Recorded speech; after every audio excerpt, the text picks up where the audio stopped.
বাংলাদেশে রয়েছে বিশ্বের অন্যতম বৃহৎ তেলের খনি, অথচ এই তেলের খনির কথা নাকি গোপন রাখা হয়েছিল এতদিন। দেশের মাটিতেই লুকিয়ে আছে এমন এক গুপ্তধন যা হয়তো রাতারাতি বদলে দিতে পারত পুরো বাংলাদেশের অর্থনৈতিক চিত্র। কিন্তু কেন সেই বিশাল সম্পদের মুখ বস্তাভর্তি সিমেন্ট আর ঢালাই দিয়ে চিরতরে বন্ধ করে দেওয়া হলো? শুনতে অবাক করা মনে হলেও এশিয়া মতান্তরে বিশ্বের অন্যতম বৃহৎ তেলের খনি নাকি আমাদের এই বাংলাদেশেই অবস্থিত। বগুড়ার গাবতলী উপজেলার এক নিভৃত পল্লীর সেই খনিতে আজ থেকে কয়েক দশক আগে কি ঘটেছিল? কেনই বা বিদেশি ইঞ্জিনিয়াররা তড়িঘড়ি করে পাত্তারি গুটিয়ে পালিয়েছিল তখন? কেনই বা আজও সেই এলাকার টিউবওয়েল চাপলে পানির সাথে কেরোসিনের গন্ধ ভেসে আসে? বগুড়া শহর থেকে খুব বেশি দূরের পথ নয়, গাবতলী উপজেলার অন্তর্গত তল্লাতোলা নামের একটি সাধারণ গ্রাম।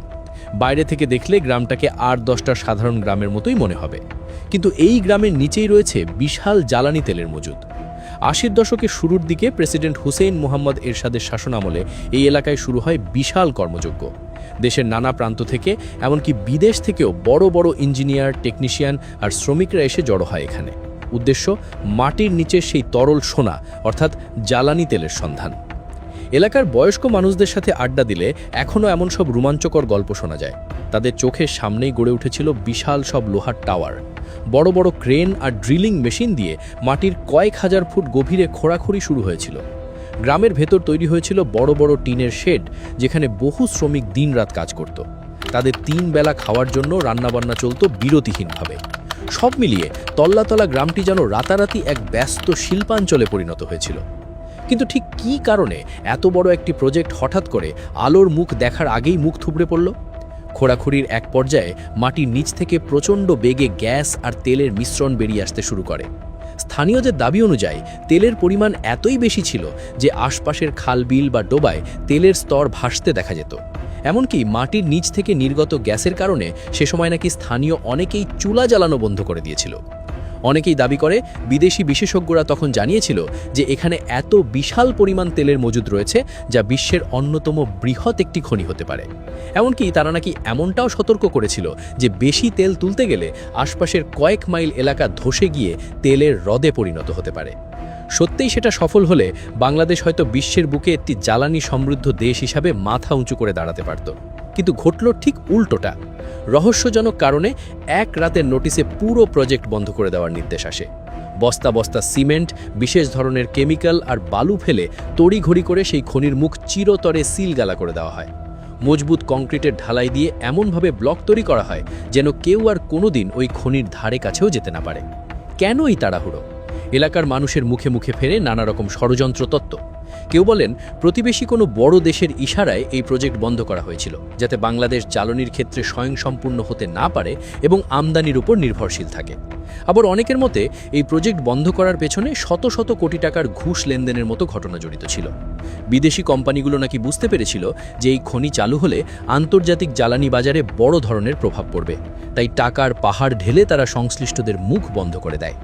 এই দাবিগুলোর কতটা সত্য আর কতটা গুজব তা আজ পর্যন্ত কোনো সরকার বা কর্তৃপক্ষ পরিষ্কার করে তদন্ত করেনি। আজও তল্লাতলা গ্রামে গেলে দেখা যায় সেই বিশাল কংক্রিটের ব্লক যা দিয়ে খনির মুখ সিল করা হয়েছে। এলাকার অনেক বাড়িতে এখনও টিউবওয়েল চাপলে যে পানি ওঠে তাতে কেরোসিনের গন্ধ পাওয়া যায়। পানি কিছুক্ষণ রেখে দিলে তার ওপর তেলের স্তর ভাসতে দেখা যায়। এই পানি খাওয়া তো দূরের কথা, সাধারণ গৃহস্থালির কাজে ব্যবহার করাও মুশকিল। মানুষ বাধ্য হয়ে দূর থেকে পানি এনে বা গভীর নলকূপ বসিয়ে কাজ চালাচ্ছে। এত কিছুর পরও কেন এই জায়গাটি নিয়ে নতুন করে কোনো গবেষণা কিংবা অনুসন্ধান হচ্ছে না তা এক বিরাট প্রশ্ন হয়েই থেকে গেছে। বগুড়ার গাবতলীর এই অমীমাংসিত খনি রহস্যের কথা শুনতে শুনতে হয়তো আপনার মনে আক্ষেপ জমছে। মাটির নিচে পড়ে থাকা এই সম্পদ আমরা ব্যবহার করতে পারলাম না। কিন্তু এই আক্ষেপের পালায় যদি আরও একটি তথ্য যোগ করা হয় তবে হয়তো আপনার হতাশা পরিণত হবে ক্ষোভে। আমরা অতীতে ষড়যন্ত্র নিয়ে কথা বলছি ঠিকই, কিন্তু বর্তমানে চোখের সামনে হাজার হাজার কোটি টাকার যে অপচয় হচ্ছে তার দায়ভার কার? চলুন দেশের উত্তরাঞ্চল থেকে এবার সরাসরি চলে যাই দক্ষিণাঞ্চলের সমুদ্র ঘেঁষা জেলা কক্সবাজারের মহেশখালীতে। সেখানে এমন এক অবকাঠামো রয়েছে যার কথা শুনলে আপনি বুঝতে পারবেন আমাদের সিস্টেম আসলে কতটা নড়বড়ে। জ্বালানি তেলের আমদানি, খালাস এবং সংরক্ষণের জন্য মহেশখালীতে নির্মাণ করা হয়েছে এক বিশাল মেগা প্রকল্প যার নাম সিঙ্গল পয়েন্ট মুরিং। সোজা কথায় বলতে গেলে এটি এমন একটি প্রযুক্তি প্রকল্প যার মাধ্যমে গভীর সমুদ্রে থাকা বড় জাহাজ থেকে সরাসরি পাইপলাইনের মাধ্যমে তেল ডাঙায় নিয়ে আসা সম্ভব। যারা জানেন না তাদের জন্য বলে রাখি, আমাদের দেশে যেসব বড় তেলের জাহাজ বা মাদার ভেসেল আসে সেগুলো গভীরতার অভাবে চট্টগ্রাম বন্দর পর্যন্ত পৌঁছাতে পারে না। ফলে ছোট ছোট হালকা জাহাজে করে সেই তেল খালাস করে বন্দরে আনতে হয়। এই প্রক্রিয়াটি যেমন সময় সাপেক্ষ তেমনি ব্যয়বহুল। একটি বড় জাহাজের তেল খালাস করতে যেখানে 11 থেকে 12 দিন সময় লাগে, সেখানে এই মেগা প্রকল্পের মাধ্যমে মাত্র 48 ঘন্টার মধ্যেই পুরো তেল পাইপলাইনের মাধ্যমে সরাসরি মহেশখালীর স্টোরেজ ট্যাঙ্কে নিয়ে আসা সম্ভব। প্রকল্পটির বিশালতা শুনলে আপনি অবাক হবেন। 8,000 কোটি টাকারও বেশি খরচ করে এই প্রকল্প তৈরি করা হয়েছে। গভীর সমুদ্রের তলদেশ দিয়ে বসানো হয়েছে প্রায় 142 কিলোমিটার দীর্ঘ পাইপলাইন। মহেশখালীতে নির্মাণ করা হয়েছে বিশাল বিশাল 6টি স্টোরেজ ট্যাঙ্ক। এর মধ্যে 3টি ক্রুড অয়েল বা অপরিশোধিত তেলের জন্য, যেখানে প্রায় 1,26,000 টন তেল রাখা সম্ভব, আর বাকি 3টি ডিজেলের জন্য, যেখানে 75,000 টন ডিজেল মজুদ রাখা যাবে। এই প্রকল্প চালু হলে জ্বালানি খালাস করার ক্ষেত্রে সিস্টেম লস ও পরিবহন ব্যয়ের বাবদ বছরে দেশের প্রায় 800 কোটি টাকা বেঁচে যাওয়ার কথা। সবই তো ঠিক আছে, তাহলে সমস্যা কোথায়?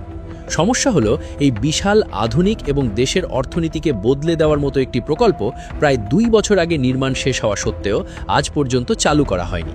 হাজার হাজার কোটি টাকার এই স্থাপনা এখন অলস পড়ে আছে। কারণ শুনলে আপনার হাসিও পাবে, আবার কাঁদতেও ইচ্ছা করবে। এই প্রকল্প কে চালাবে, অর্থাৎ এর অপারেটর কে হবে, শুধুমাত্র এই একটি সিদ্ধান্ত নিতে না পারায় পুরো প্রজেক্টটি আটকে আছে। চীনের কাছ থেকে বিশাল অঙ্কের ঋণ নিয়ে চুক্তিভিত্তিকে এই প্রকল্প বাস্তবায়ন করা হয়েছে। নিয়ম অনুযায়ী যে কোম্পানি এটি নির্মাণ করেছে তাদেরই প্রথম কয়েক বছর এটি পরিচালনার দায়িত্ব দেওয়ার কথা ছিল। কিন্তু বিশেষ আইনের দরপত্র ছাড়া কাজ দেওয়ার যে বিধান ছিল, সরকার পরিবর্তনের পর সেই আইন বাতিল হয়ে যাওয়ায় এখন তৈরি হয়েছে নতুন জটিলতা। জ্বালানি মন্ত্রণালয় এখন বলছে নতুন করে উন্মুক্ত দরপত্র বা টেন্ডার আহ্বান করে অপারেটর নিয়োগ দিতে হবে। আর এই আমলাতান্ত্রিক জটিলতা, কাগজপত্রের চালাচালি আর সিদ্ধান্তহীনতার জাতাকলে পড়ে 8,000 কোটি টাকার প্রকল্প এখন পরিণত হয়েছে এক বিশাল শ্বেত হস্তিতে। একদিকে জ্বালানি তেল নিয়ে অযথা সংকট, অন্যদিকে বছরে 800 কোটি টাকা সাশ্রয় করার মতো একটা প্রকল্প শুধুমাত্র ফাইল সইয়ের অপেক্ষায় পড়ে আছে। যে ঋণের টাকায় এই প্রকল্প হয়েছে তার সুদ কিন্তু ঠিকই গুনতে হচ্ছে দেশের সাধারণ জনগণকে। অথচ এই প্রকল্প চালু থাকলে দেশের জ্বালানি নিরাপত্তার ক্ষেত্রে আমরা কতটা নিশ্চিন্ত থাকতে পারতাম তা একবার ভেবে দেখার মতো বিষয়। বগুড়ার গাবতলী আর কক্সবাজারের মহেশখালী দুটি ভিন্ন জায়গা, দুটি ভিন্ন প্রেক্ষাপট, কিন্তু মূল সুর যেন একই। এক জায়গায় মাটির নিচে থাকা বিশাল সম্পদের মুখ আমরা সিমেন্ট দিয়ে ঢালাই করে রেখেছি অজানা কোনো কারণে। যুগের পর যুগ পার হয়ে গেলেও সেই সিল করা খনির মুখ খোলার সদিচ্ছা কোনো কর্তৃপক্ষেরই হয়নি। অন্যদিকে হাজার কোটি টাকা খরচ করে বিশ্বমানের অবকাঠামো তৈরি করার পরও শুধুমাত্র আমলাতান্ত্রিক ঝামেলা আর সিদ্ধান্তহীনতার কারণে আমরা তা ব্যবহার করতে পারছি না। একটি দেশের উন্নয়নের চাকা ঘোরানোর সবচেয়ে বড় চালিকা শক্তি হলো তার জ্বালানি নিরাপত্তা, অথচ আমরা যেন সেই জায়গাতেই সবচেয়ে বেশি অবহেলা করে আসছি। তল্লাতলার মাটির নিচে আসলেই কি বিশ্বের সবচেয়ে বড় তেলের খনি লুকিয়ে আছে? সেখানে কি এখনও তেল উত্তোলনের কোনো বৈজ্ঞানিক সম্ভাবনা রয়ে গেছে, নাকি পুরোটাই একটা গালগল্প আর গুজব? অন্যদিকে মহেশখালীর প্রকল্প কবে নাগাদ আলোর মুখ দেখবে? এই নিয়ে আপনাদের কি মনে হয়? আপনাদের মূল্যবান মতামত জানিয়ে দিন আমাদের কমেন্ট সেকশনে।